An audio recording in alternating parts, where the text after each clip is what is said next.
Ocala's information station, 1370 WOCA. Ocala! 1, 2, 3, 4!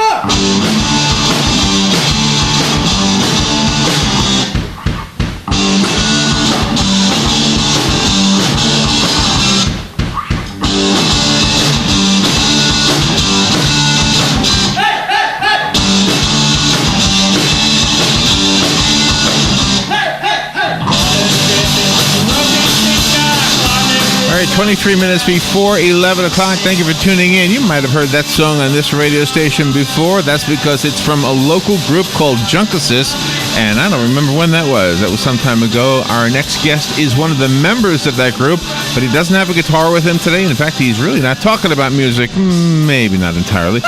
His name is Michael Simmons. He is one of the members of the group called Junkasis, and he is, you know, Robin, he reminds me a lot of, was it Yanni, George Harrison's son, Yanni? Yes. It kind of looked like Yanni Harrison a little bit, and got that spiritual vibe going. You know, George Harrison always had that spiritual thing going, and his son Yanni got it. And I think Michael Simmons might be the maybe the long distant relative of Yanni Harrison and George Harrison. He's here today to talk about, among other things, the power of positive thinking, which a phrase I first learned from Norman Vincent Peale. Before I was even born, I think he came up with that book, right? I actually wrote a letter to Norman Vincent Peale and got a form letter back, but it was a nice form letter when I was a kid. The potential of humankind, spirituality, and the power of positive thinking. Michael Simmons. Good morning, Michael. How you doing? I'm good. Thanks for having me. Where are you? I mean, where are you? Where are you? You're over here. How do you like our new place? What was that? How do you like our new studio? Oh, yeah, I love this. This is nice. Very nice, huh? It's a great view. So, how did I do with that intro? Does that sound pretty accurate? Yeah, I liked it. Are you familiar with Yanni Harrison? I haven't seen him. I'll have to look him up. Oh, really? But you know who George Harrison is, right? Yeah, of course. And you know that whole spirituality thing that... and by the way, musicians seem to come from a couple of different groups of people. You have the spiritual people that gravitate toward music. Mm-hmm. You have the sexy people that somehow gravitate to it, right? Not that you couldn't be both. But you know what? And then you have this other group, I guess. But the spiritual ones were always the ones that I liked, like Cat Stevens, like George Harrison. Yeah, definitely. You know, I think it's probably a matter of like the way the person thinks, like more from a right-brained perspective. You know, approaching music from that perspective can just like, it opens up so much more to the music as opposed to looking at it from a left brain logical perspective and seeing the technical side of music. Right. Yeah, I always tend to lean more towards that. You know, the flowing, like. And just kind of talk about music for a little while and spirituality. While we're saying that somebody who is spiritually inclined, I guess to say that, or interested in the spirit, maybe that's a better way to say it, is attracted to music, do you feel like sometimes music actually feeds the spirit? It depends on the music. When you understand that everything in existence resonates at a certain vibration to a certain frequency, you come to learn that every song obviously resonates to a certain frequency. So by even listening to a song, you're resonating that frequency into your reality, thus changing your reality. Right. I mean, it depends on what you're listening. There's a lot of music out there obviously that isn't going to benefit you spiritually. It's going to do quite the opposite. And there's a lot of music out there that will benefit you spiritually. Do you know, there was a story I read, I'm going to say it was Beethoven, I could be wrong about who it was, but before he would perform in a venue, he wanted to know what key the venue vibrated in. And so he would make sure that his concerts were going to resonate with the key of the room. And I remember reading that and thinking, really, how do you figure out the key of a room, especially in his day? Yeah. Right? Well, he kind of just did it I guess he played the piano, he could hear it, and then he knew what to do. But I guess there's probably some kind of a technique. And I don't know if it really made a difference for the audience experience or not, but it's an interesting concept. Probably nobody does that anymore. Yeah. I actually heard that Jimi Hendrix used to tune his guitar slightly down, not to the point where it was flat, but just ever so slightly to the point where the notes that the frequencies that the notes resonated on just were right for him. Like he didn't necessarily, use a tuner or anything. He just felt the vibrations and said, determined what was right. So where are you heading with this new path in your life? Or am I wrong about the word new? Is it not new for you? It's always been part of you? Yeah, I'd say so. But in the past few years, really, I've started to learn more, and it just continues progressing as the days go by. Every single day, always learning something new. And do you look at the world around you and see that you are not in tune with it because of your spirituality, or do you feel like it all kind of works together? It depends on what I'm looking at, I guess. I mean, when I look at, like society and certain things, don't necessarily feel that way. When I look at everything else, though, yeah, I definitely feel that way. I've noticed that I've come more to pay more attention to everything happening right in front of me, like the bug that was just flying in the sky right outside this window. Like, right. I just notice everything that's happening in the moment and just kind of like try to take everything as like, pay attention to everything, because everything happens for a reason. I feel like a lot of things happen, to interact with our thoughts, and we need to like pay more attention to that, and we can take more from life. And it's the fact that everything happens for a reason is a very biblical principle too. Oh, yeah. A lot of people feel like things that happened to them, whether they liked them or not, were actually put in their life for their own good by God. And so, I mean, who can fight with that? I mean, I have no idea. Sometimes I look back at my life and I say, well, I wonder why I did that. Mm-hmm. And if you kind of trace it, it's easier to look back than ahead. So I have a lot of back. You've got a lot of head. So I can look back and I can see, and especially when it comes to worry. Let's talk about worry for a second. Yeah. Let's focus on that just for a second. What are your thoughts on worry? Do you worry about anything? Yeah, I'm guilty of that. Obviously, I don't think that's something we should do. As far as like you were saying, looking ahead, or like me looking ahead, or you looking in the past, neither of those things really we should be doing. We shouldn't be worrying about the future or worrying about the past. John Lennon once said, "Life is what happens to you when you're busy making other plans." Right. And I like to use that quote in this. But it is true. But it's not to say you shouldn't make those plans. No, you're right.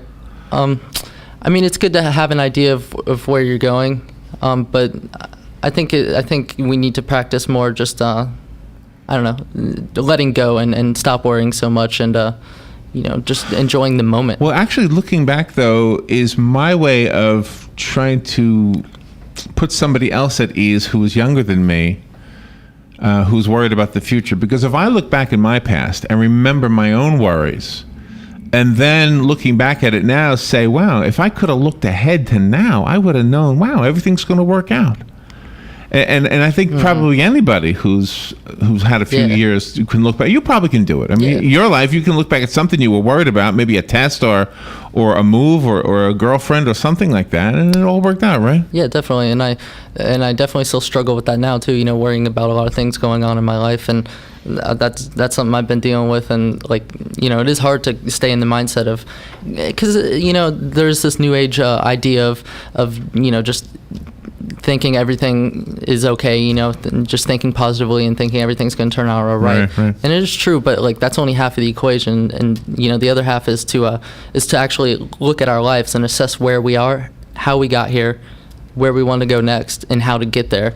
And I think that's the other half of the equation that a lot of people are missing. So, and I tend to forget that a lot of the times too. So, Norman Vincent Peale wrote a book called The Power of Positive Thinking. I don't know if he coined the phrase, but I wrote him a letter. I referred to this in my intro, and I asked him if the word positive could be removed from that statement and it'd still be just as true. In other words, is it the power of thinking? Could it be the power of, you could negatively affect things with negative thinking? Oh yeah, definitely. Like I was saying earlier with the music, how everything resonates on a certain frequency. Whenever we think thoughts or feel emotions, we're emitting a vibration outside of human perception. This isn't something we can see, but we're sending out a frequency that's going to resonate all the other energy around us to the same frequency. Actually, I want to give an example of how that works. It's called the principle of resonance. Let me find it here. whenever a piano is tuned, go back to music. Whenever a piano is tuned, they take a tuning fork and they put it close to the string that's supposed to have that note, and the string automatically raises its vibration to meet that tuning fork. And that's just kind of like musical scientific proof that energies affect each other. It's called the principle of resonance. So anyway, whenever you think thoughts, negative or positive, you're resonating those frequencies into your reality and changing your own. That's the term. You create your own reality. Mm-hmm. And you have to take action though to do that. People sometimes think, well, they have an idea, they're going to put something out there, and then they sit back and wait. And that's not true, is it? No, yeah, you definitely have to take action. I mean, if you don't do that, then you're missing half the equation, and then you have what I would call a loop. And if you have a loop, you can't continue to progress and expand. Right, and the action. If you're imagining yourself moving into a new studio at the Paddock Mall, which is the dream child of Joe and Dan Martone, the owners of the station. They envisioned this, and it was a thought at first, and it became a reality through the actions that you're talking about. If your dream is for world peace or something not as tangible as a studio, then your action has to be something beyond your thoughts, and usually it takes the form of words, whether it's spoken or written. Yeah, definitely. Every action, every accomplishment starts with a thought. I mean, it's all about taking these thoughts and ideas and pulling them into the physical, moving ourselves to where we want to be. Right. So were you one of the songwriters with Junkasis? Yeah, we all equally contributed. And were you the George Harrison of the group? Were you the spiritual guy? Yeah, I guess so. So you're going to play a sitar one day? Actually, I really want a sitar, yeah. I don't know that I want to own one, but I would love to just have my hands on one and give it a I have no idea how it makes that sound, by the way. Me either. And I found out actually that there's a guitar pedal that makes your guitar sound like a sitar. Oh, really? Yeah. Oh, see, that's cheating. Yeah, it's cheating. Well, when you talk about spirituality, a lot of people, they all have their own particular beliefs. So you're not advocating they all come to one religion or one realization, but they should use what they have? Yeah. I mean, as far as like religions and stuff go, I mean, every religion holds a lot of truth, and who am I to discredit what anyone believes? I mean, we're all they're all striving towards the same thing, and I think I don't know. I wouldn't definitely not have a one set. There's not one set of beliefs that I think everyone should hold or anything. Do you know, whenever I've been with somebody who is a deep thinker, Michael, I think you are one such person, and somebody who seems to have their cool about them, I often think, okay, I know human beings. I know that every once in a while something gets under your skin. Maybe you're in the car and somebody cuts you off, and suddenly you become more of an animal than a spiritual guide. So who do you have in your life that brings you to reality? Is it your girlfriend that we saw out the window earlier? Yeah, I would say so. Yeah. So do you do that for each other? I mean, do you find that because we all try our best to be. And I've done it on the radio. I'm such an exposed person by doing this that when I've had those moments where I'm less than spiritual, everybody knows it, right? And it is, thank you, Robin, the person who brings me to that point and says, don't worry about it. It'll pass. Tomorrow it'll be history, Yeah. Well, luckily I'm blessed with a lot of friends. I live on a really small street with like 4 or 5 houses on it, and there's about 16 or 17 of us on this one street, and then there's another select group of people that come over often. And I don't know how it happened. I was the first one to move in on that street, and then just all of my friends started moving in. And it's kind of like a community, and we all have each other for that. Like, we can, if there's ever any tension or anything going wrong, we can all just come together and address the problem and say, all right, there's some tension between us right now, and this is what's happening. This is what we need to do to fix it. So if you were king of the world, I'm going to put you in a real difficult place here. Real difficult place, Michael. Michael Simmons is our guest, by the way. If you were king of the world, just for a second here, and you were a benevolent king, you were a very kind king, and you wanted, what would you say, or what would you ask to be done to kind of fix up the place? We've got some really good people here. but we've got enough really bad people that it makes it difficult for the rest of us. That's such a hard question because we're looking at it based on where we're already at as a society, and based on I couldn't really tell you what I could do to make the world a better place. But I think that everyone that is does things wrong, like everyone that's in jail for whatever they're in jail for, I think that it's not their fault. I mean, I just think we don't know what drove them to do what they did. And the only way to truly understand that is to be them, and we can't experience that, obviously. And obviously we can't just talk to this person and put him back out on the streets because the way our society is. Obviously, it's just going to happen again. Well, yeah, people are usually in jail to protect the rest of the people. I mean, whether that jail experience rehabilitates them or not is up to them. Mm-hmm. And yeah, that's an awesome goal. And so many of the people who work in social services to try to rehabilitate offenders, law offenders. That is their goal, is to try to get them back. Now, certain people have committed certain crimes and they'll just never get out. It was such a horrendous crime that nobody wants them out, and nobody would blame anybody for wanting them to stay away. But the people who could be rehabilitated are in jail to protect the rest of us, with some exceptions, I'm sure. So. Yeah. With the power of positive thinking, sometimes parents and children have their own differences. They each have their own unique personalities, and sometimes the parents will try to guide the child in a career that the child doesn't really want to go into because they have their own thoughts and talents. How do you help that kind of a relationship, stay positive and support each other? I mean, it's hard to say, I guess. I've never been in that situation. So your folks have just recognized you as an individual and allowed you to pursue what your goals are. Yeah, I mean, they don't necessarily agree with like my views, and they would like me to go to school and do stuff like that, but they've never pushed anything upon me. They've always let me and my brother do it. And that's a good relationship. Well, and I understand their position, because money is an important thing. A lot of times, those of us, and I feel like I'm in the same boat, by the way, I was you once upon a time, we have this idealistic idea that we can make the world better, we can bring peace, and hey, it's a noble cause. But guess what? If you can't pay the bills, you're having a noble cause, and you're either living off of somebody else's work or living under a bridge. One of the things that people who are spiritual do is write songs and write books, and they can make money by selling those things, and so that the rest of us can be a little bit enlightened.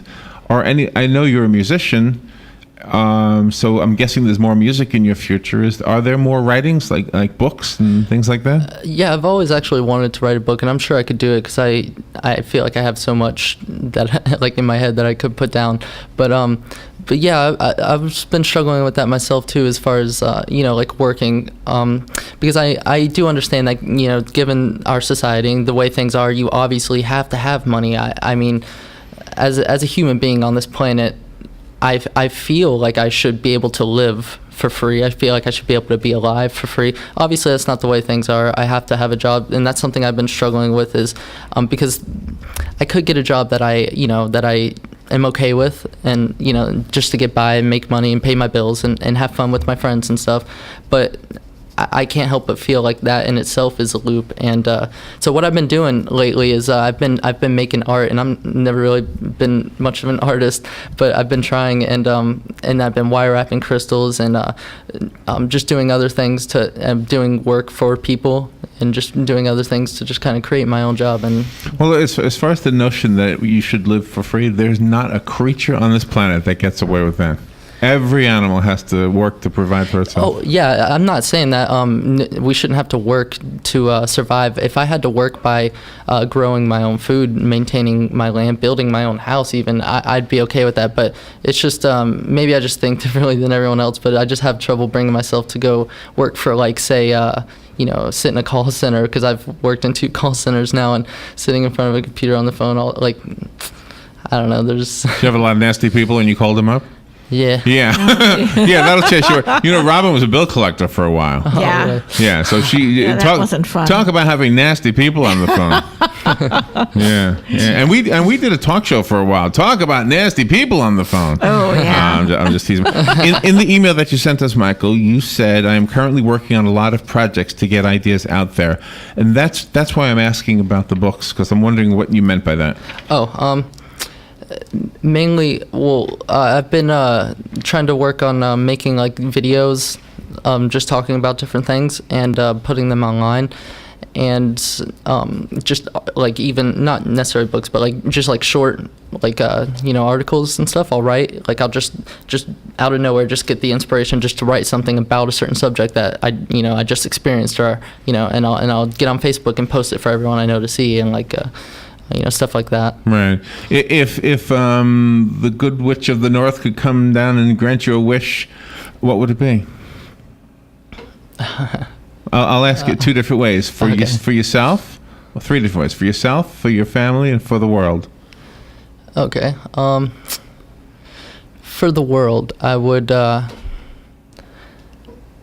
Obviously, I guess I would just choose, to create a perfect world, in a society that where everyone has the resources they need to survive, the time that they need to create and do whatever they want, the motivation and inspiration that they need to spread the love and inspiration. And right. I think it is possible. I mean, I know it's really hard for people to see that, given the way society is today, the way people think today. But there's a reason we think the way that we do today, and that we've gotten to this point. And I think if we step outside of that frame of perception and just look at it, completely open-mindedly, I think it's possible. I think everyone can live in harmony. It is possible, yeah, certainly, and that is the best wish you could ever make. What about for yourself personally? What if the good witch of the north, using my little silly story, what if she were to say to you, Michael, she's hot, by the way. She used to be. Say to you, Michael, what would you like to do for a living? What would that answer be? There's a lot of things that I could do for a living and enjoy myself doing. But honestly, I think I want nothing more than to get to a point where I can be completely self-sustaining, like on a small piece of land or something, and just grow my own food, have solar panels, and read and learn and expand my knowledge and continue, maybe travel. I really want to travel the world. That's something I see myself doing in the near future. A lot of people on your path will end up becoming ministers, pastors, rabbis. We just had a rabbi in here a little while ago, and he had. I asked him, because it's Labor Day, what was your first job ever? And it sounded like it was a rabbi. It sounded like he's always been a rabbi. So, and he's traveled the world, and I'm guessing that the income for a rabbi is, I don't know, I'm not Jewish, but I'm guessing it's the same as for a pastor. It's all from just people contributing, just people say, you know what, I like what you're doing, and this is what I want to do. We were talking about successful musicians before with the reference of two of the Beatles, and they are exceptions in the world of music as far as being able to make a lot of money at music. But still, there's a lot of small-time musicians who make enough money to earn a living just simply performing or selling recordings. And Robert and I speak to authors every day who make money selling books. So again, the thought process that we were talking about earlier can transcend thought and become written words and therefore a sellable product. Oh yeah, definitely. There's actually one person that I would like to mention for anyone listening. If you want to look this up, there's this thing online called Spirit Science. There's these animated videos that I discovered, which have helped me learn so much. This 21-year-old kid from Canada, he started making these videos online, animated videos. Each one's on a different subject, like thoughts and emotions, sacred geometry, stuff like that. And what he did is he just started putting those videos out there, and then just started traveling the world. And through donations and people, kind, like-minded, spiritual people from around the world, letting him stay with them for a couple days, he just traveled the world and for. Have you ever seen, Michael? Have you ever seen the movie What the Bleep Do We Know?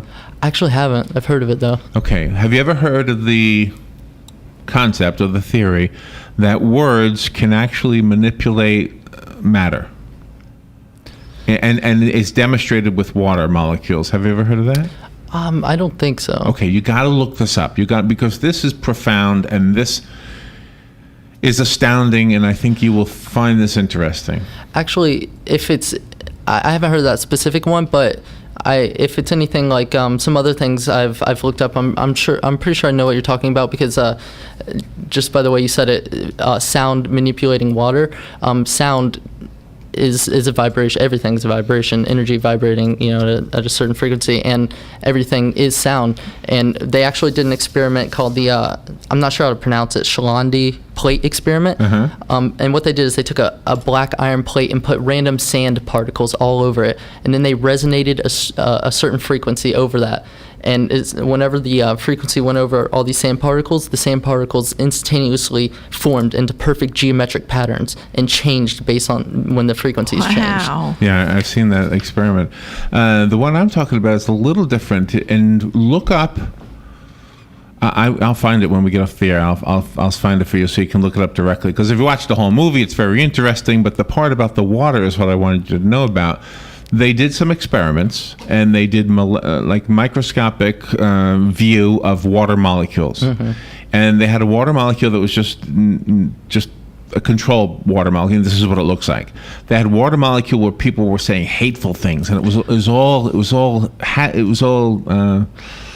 crazy looking. Yeah, I know which one you're referring to, the Dr. Emoto experiment. Yes, yeah. I believe that's exactly right. I know that I believe that's exactly right. And the implication that has is astounding. It's simple, actually, but astounding. It means that if you say peaceful, loving things to other people, have peaceful, loving thoughts about other people, that actually you're doing what you described earlier. You're radiating or broadcasting through your brain, through your mind, through your soul, or through something, this positive frequency that actually helps other people. Yeah, that's true. And it's if I'm correct, it's through your heart. A lot of people, they think the brain is kind of, gives the heart orders. The brain kind of runs the body. Right. The truth is the heart gives the brain way more orders than the brain gives the heart. The soul. When you ask a child, "Where are you?" the child say, "I'm right here," and they'll point to his chest. Right? Yeah. He doesn't point to his head. "I'm right here." He points here to his chest. "I'm right here." So we have an understanding. And by the way, we have an understanding that our bodies are not us also. And I can demonstrate that with the parking lot. Because here's how. When I go out to the parking lot and I can't find my car, I say, "Where am I?" Yeah. And Robin will say, "Well, you're right here." And I say, "Oh, I mean my car." See, my car becomes my body when I get into it. It's almost like when I leave my car, it's like my spirit leaves my body. So I believe that's probably the way we are too. Yeah, for sure.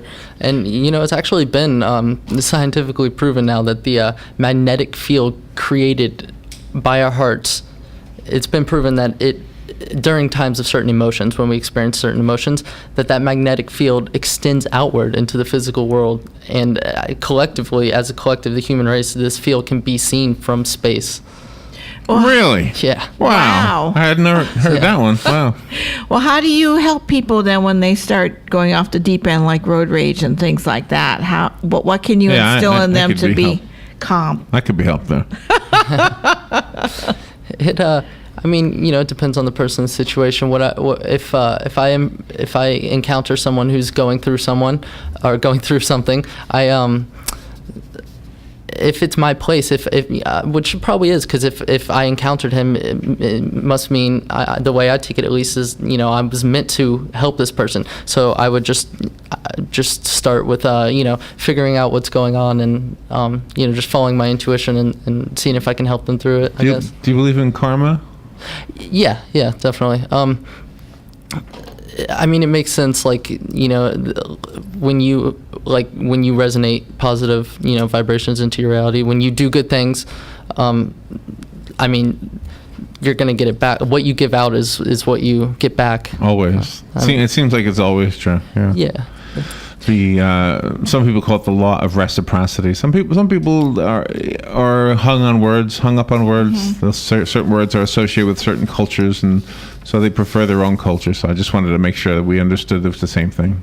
Sometimes people like to give up when they're doing something, especially students in school. How do you help instill in them that they really need to stay there and that it'll get easier? Yeah, a lot of times it is easier for us to just give up, and on the other hand, a lot of times when things get hard, it's easy for some people who are spiritual, or at least try to be, to say when things are going bad, it'll be all right, it'll all work out, but I guess what I would say to them is the appropriate thing to do is like I said earlier, assess the situation, see where you're at, where you want to be. You want to graduate, you want to do this, and you're going to have to put in work and energy to get there. I mean, I know it's a lot of times it is hard to pull motivation and inspiration from life, and we all get to those points. And so where do you see yourself in the coming years, maybe 10 years from now? Where do you see yourself? I can't see that far ahead. Where do you see I can't. Where do you see yourself next year? You can't see that far? I can't.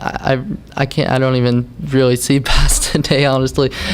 I mean, I'm sure it'll all come. Yeah, it'll all come. Michael, you have been blessed with a deep thinking soul, and we've been blessed to come to know you. And a beautiful girlfriend. Yeah, there she is. She's gorgeous. She's out there. You should have come in here. You missed the whole thing. But we did record it, so you didn't miss anything, unless you're listening on your phone. Michael Simmons, we look forward to you, because, okay, I'm going to predict your future a little bit. You're going to write a book. You're going to write some very deep music, maybe lyrically deep, maybe just musically deep. And I'm imagining we'll be doing an interview with you to talk about either that book or that music or both sometime in the near future. Yeah, I would love that. That sounds good. I would definitely love to come back. I feel like I still have so much to say. Do you want to give out any websites or anything like that? The only thing that like I said earlier, is that Spirit Science. I think anyone listening should look that up. I mean, I could give a list of things to look up, but I would say the best thing to do is honestly just go on Google or go on YouTube and look up anything that interests you. Look up vibrations, look up frequency, look up creating your own reality. Look up, there's this documentary called Black Hole that does a good job at explaining all these things. I mean, there's so much information out there that it's endless. It's a lot to learn and a lot to understand, and we are here for each other. If we came here to learn, then we're teaching each other. Yes, we are. It's very profound. Michael Simmons, thank you so much for being here. What's your girlfriend's name? Katie. Hello, Katie. Katie. How you doing out there? Let me put the camera on Katie so she's in the video. There you are, in the video. Where are you? Here, come over to the window. Come over to the window. There she is. There's Katie. There's Katie. All right, we'll take a little break, and we will be right back. Thank you, Michael. Thank you for coming in here. We'll take a little break, and we'll be right back this Labor Day, broadcasting from the Paddock Wall. You're listening to WOCA News Talk 1370, Ocala's source for what's happening in today's hottest, up-to-date news and topics.